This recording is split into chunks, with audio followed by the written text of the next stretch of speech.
ಟಿವಿ9 ಕನ್ನಡ ಡಿಜಿಟಲ್ಗೆ ಸ್ವಾಗತ. ನಾನು ಮಧುಶ್ರೀ. ಕನ್ನಡ ಚಿತ್ರರಂಗ ಕಂಡ ಕಂಚಿನ ಕಂಠದ ಉಗ್ರ ನೋಟದ ಖಡಕ್ ವಿಲನ್ ಅಂದ್ರೆ ಅದು ನಟ ಭಯಂಕರ ವಜ್ರಮುನಿ. ಎಸ್ ವೀಕ್ಷಕರೇ, ಇವತ್ತು ಈ ವಿಡಿಯೋದಲ್ಲಿ ವಜ್ರಮುನಿಯವರ ಕುರಿತ ವಿಶೇಷ ಮಾಹಿತಿಯನ್ನ ನೋಡ್ತಾ ಹೋಗೋಣ. 80-90ರ ದಶಕದಲ್ಲಿ ಕನ್ನಡ ಚಿತ್ರರಂಗದಲ್ಲಿ ತಮ್ಮದೇ ಆದ ಬೇಡಿಕೆಯನ್ನ ಸೃಷ್ಟಿ ಮಾಡಿಕೊಂಡಿದ್ದ ನಟ ವಜ್ರಮುನಿಯವರು. ತೆರೆ ಮೇಲೆ ನೀವು ನೋಡಿರುವ ವಜ್ರಮುನಿಯವರಿಗೂ ತೆರೆ ಹಿಂದಿನ ವಜ್ರಮುನಿಯವರಿಗೂ ಅಜಗಜಾಂತರ ವ್ಯತ್ಯಾಸವಿದೆ.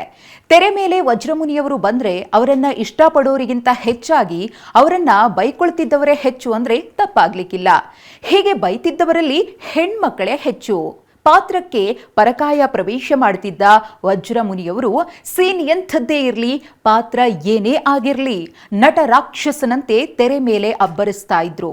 ಆದರೆ ಇಂತಹ ಅದ್ಭುತ ಕಲಾವಿದನ ಬದುಕಿನಲ್ಲಿ ವಿಧಿ ಘೋರ ಆಟವನ್ನೇ ಆಡಿಬಿಡುತ್ತೆ. ವಜ್ರಮುನಿಯವರ ಕೊನೆಯ ದಿನಗಳು ನರಕ ಸದೃಶವಾಗಿದ್ವು. ಹಾಗಿದ್ರೆ ಅಂಥದ್ದೇನಾಯಿತು ಅನ್ನೋದನ್ನ ನೋಡೋಕ್ಕೂ ಮುನ್ನ ಅವರ ಹಿನ್ನೆಲೆಯನ್ನ ತಿಳಿಯೋಣ. ಬೆಂಗಳೂರಿನ ಜಯನಗರದ ಕನಕಪಾಳ್ಯದಲ್ಲಿ 1944 ಮೇ 11ರಂದು ವಜ್ರಮುನಿಯವರ ಜನನವಾಗುತ್ತೆ. ಇವರ ಮೂಲ ಹೆಸರು ಸದಾನಂದ ಸಾಗರ್. ವಜ್ರಮುನೇಶ್ವರ ದೇವರು ಕುಟುಂಬದ ಕುಲದೈವ ಆಗಿದ್ದ ಕಾರಣ ಸದಾನಂದ ಸಾಗರ್ ವಜ್ರಮುನಿ ಆಗ್ತಾರೆ. ತಂದೆ ಆರ್ ವಜ್ರಪ್ಪ. ಇವರು ರಾಜಕಾರಣಿಯಾಗಿದ್ದು ಮತ್ತು 1958ರಿಂದ 1968ರ ನಡುವೆ 4 ಅವಧಿಗೆ ಬೆಂಗಳೂರಿನಲ್ಲಿ ಕಾರ್ಪೊರೇಟರ್ ಕೂಡ ಆಗಿದ್ರು. ಇನ್ನು ವಜ್ರಮುನಿಯವರಿಗೆ ಓದಿನ ಬಗ್ಗೆ ಆಸಕ್ತಿ ಇರಲಿಲ್ಲ. ಹಾಗಾಗಿ ಕಾಲೇಜು ಶಿಕ್ಷಣವನ್ನ ಅರ್ಧಕ್ಕೆ ನಿಲ್ಲಿಸಿ ಸಿನಿಮಾಟೋಗ್ರಫಿಯಲ್ಲಿ ಪದವಿಯನ್ನ ಪಡಿತಾರೆ. ಅಭಿನಯ ತರಬೇತಿಯನ್ನ ನಿನಾಸಂನಲ್ಲಿ ಪಡಿತಾರೆ. ಇನ್ನು 1960ರ ಸುಮಾರಿನಲ್ಲಿ ಗುಬ್ಬಿ ವೀರಣ್ಣ ನಾಟಕ ಕಂಪನಿಗಾಗಿ ನಿರಂತರ ಪ್ರದರ್ಶನ ಕೊಡ್ತಾರೆ. ಕಣಗಾಲ್ ಪ್ರಭಾಕರ್ ಶಾಸ್ತ್ರಿಯವರ ಪ್ರಚಂಡ ರಾವಣ ನಾಟಕದಲ್ಲಿ ಮಾಡಿದ ರಾವಣ ಪಾತ್ರ ವಜ್ರಮುನಿಯವರಿಗೆ ದೊಡ್ಡ ಮಟ್ಟದ ಖ್ಯಾತಿಯನ್ನ ತಂದುಕೊಡುತ್ತೆ. ರಾವಣ ಪಾತ್ರವನ್ನ ಮೆಚ್ಚಿದ ನಿರ್ದೇಶಕ ಪುಟ್ಟಣ್ಣ ಕಣಗಾಲ್ ತಮ್ಮ 1000 ಮೆಟ್ಟಿಲು ಚಿತ್ರದಲ್ಲಿ ವಜ್ರಮುನಿಯವರಿಗೆ ಅವಕಾಶ ನೀಡ್ತಾರೆ. ಆದರೆ ಕೆಲ ಕಾರಣಾಂತರಗಳಿಂದ ಆ ಸಿನಿಮಾ ನಿಂತು ಹೋಗುತ್ತೆ. ಇನ್ನು ವಜ್ರಮುನಿಯವರು 28 ಮೇ 1967ರಂದು ಲಕ್ಷ್ಮಿಯವರ ಕೈ ಹಿಡಿತಾರೆ. ಈ ದಂಪತಿಗೆ 3 ಗಂಡು ಮಕ್ಕಳು. ಈಗಾಗಲೇ ಹೇಳಿದಂತೆ ವಜ್ರಮುನಿಯವರ ಮೊದಲ ಸಿನಿಮಾ 1000 ಮೆಟ್ಲಾಗಬೇಕಿತ್ತು. ಅದು ನಿಂತು ಹೋಗುತ್ತೆ. ಆದರೆ ಅದೃಷ್ಟ ನೋಡಿ, ಮತ್ತೆ ಪುಟ್ಟಣ್ಣ ಕಣಗಾಲ್ ಅವರ ಚಿತ್ರದಲ್ಲೇ ವಜ್ರಮುನಿಯವರಿಗೆ ಅವಕಾಶ ಸಿಗುತ್ತೆ. 1969ರಲ್ಲಿ ಪುಟ್ಟಣ್ಣ ಕಣಗಾಲ್ ಅವರ ನಿರ್ದೇಶನದ ಮಲ್ಲಮ್ಮನ ಪವಾಡ ಸಿನಿಮಾದಿಂದ ಕನ್ನಡ ಚಿತ್ರರಂಗಕ್ಕೆ ನಟ ಭೈರವನ ಎಂಟ್ರಿ ಆಗುತ್ತೆ. ಆನಂತರ ಸಾಲು ಸಾಲು ಸಿನಿಮಾಗಳು ವಜ್ರಮುನಿಯವರನ್ನ ಹುಡುಕಿ ಬರುತ್ತವೆ. ಅಂದು ವಜ್ರಮುನಿಯವರ ವಿಚಾರದಲ್ಲಿ ಒಂದು ಅಲಿಖಿತ ನಿಯಮವೇ ಇತ್ತು ಅಂದ್ರೆ ತಪ್ಪಾಗಲ್ಲ. ಅದೇನಂದ್ರೆ ಹೀರೋ ಯಾರೇ ಆಗಿದ್ರೂ ವಿಲನ್ ವಜ್ರಮುನಿಯೇ ಆಗಿರಲಿ ಅನ್ನುವಷ್ಟರ ಮಟ್ಟಿಗೆ ಡಿಮಾಂಡ್ ಕ್ರಿಯೇಟ್ ಆಗಿತ್ತು. ಅಲ್ಲದೆ ಎಷ್ಟೋ ಸಿನಿಮಾಗಳಲ್ಲಿ ಹೀರೋಗಳಿಗಿಂತ ಹೆಚ್ಚು ಸಂಭಾವನೆಯನ್ನ ವಜ್ರಮುನಿ ಪಡಿತಾ ಇದ್ರು. ಬರೀ ಕನ್ನಡ ಸಿನಿ ಪ್ರೇಕ್ಷಕರು ಮಾತ್ರ ಅವರ ನಟನೆಗೆ ಫಿದಾ ಆಗಿರಲಿಲ್ಲ. ಅಂದು ವಜ್ರಮುನಿಯವರಿಗೆ ತೆಲುಗು, ತಮಿಳು ಮತ್ತು ಹಿಂದಿ ಚಿತ್ರರಂಗದಿಂದಲೂ ಕೂಡ ಆಫರ್ ಇದ್ವು. ಆದರೆ ನಾಡು ನುಡಿ ಕನ್ನಡ ಚಿತ್ರರಂಗದ ಕುರಿತು ಅಪಾರ ಗೌರವ, ಪ್ರೀತಿ, ಅಭಿಮಾನವನ್ನ ಹೊಂದಿದ್ದ ರಿಯಲ್ ಕನ್ನಡಿಗ ವಜ್ರಮುನಿಯವರು ಒಂದು ಕ್ಷಣವೂ ಯೋಚಿಸದೆ ಬೇರೆ ಚಿತ್ರರಂಗದಿಂದ ಬಂದ ಆಫರ್ಗಳನ್ನ ತಿರಸ್ಕರಿಸಿದ್ರು. ಹಾಗೆ ಕನ್ನಡ ಬಿಟ್ಟು ಬೇರೆ ಭಾಷೆಯ ಸಿನಿಮಾಗಳಲ್ಲಿ ಎಂದಿಗೂ ನಾನು ನಟಿಸಲ್ಲ ಅಂತ ಶಪಥವನ್ನು ಮಾಡಿಬಿಡ್ತಾರೆ. ಕೊಟ್ಟ ಮಾತಿನಂತೆ ವಜ್ರಮುನಿಯವರು ಕನ್ನಡವನ್ನ ಹೊರತುಪಡಿಸಿ ಬೇರೆ ಯಾವುದೇ ಭಾಷೆಯ ಸಿನಿಮಾಗಳಲ್ಲಿ ನಟಿಸಲೇ ಇಲ್ಲ. ಇದು ಇವರ ಬಗೆಗಿನ ಮತ್ತೊಂದು ಹೆಮ್ಮೆಯ ಸಂಗತಿ.